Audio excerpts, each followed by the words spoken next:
పల్లి BJP MP అభ్యర్థి CM Ramesh, నియోజకవర్గ కూటమి ఎమ్మెల్యే అభ్యర్థి సుందరపు విజయ్ కుమార్ల ఆధ్వర్యంలో గురువారం నాడు నియోజకవర్గ కేంద్రమైన యలమంచిలి పట్టణంలో భారీ బైక్ ర్యాలీ నిర్వహించారు.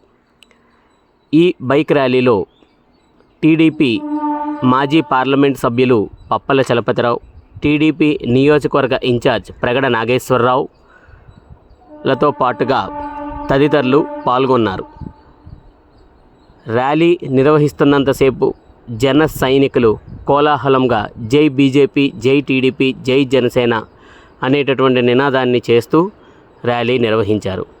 ఈ సందర్భంగా సీఎం రమేష్, సుందరపు విజయ్ కుమార్లు మాట్లాడుతూ 13వ తారీఖున జరగబోయే ఎన్నికల్లో కూటమి అభ్యర్థులు అయిన సీఎం రమేష్కి కమలం గుర్తుపై ఓటు వేయాలని, ఎమ్మెల్యే అభ్యర్థి అయిన సుందరపు విజయ్ కుమార్కి గాజు గ్లాసు గుర్తుపై ఓటు వేయాలని ప్రజలని కోరారు.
జై జై జై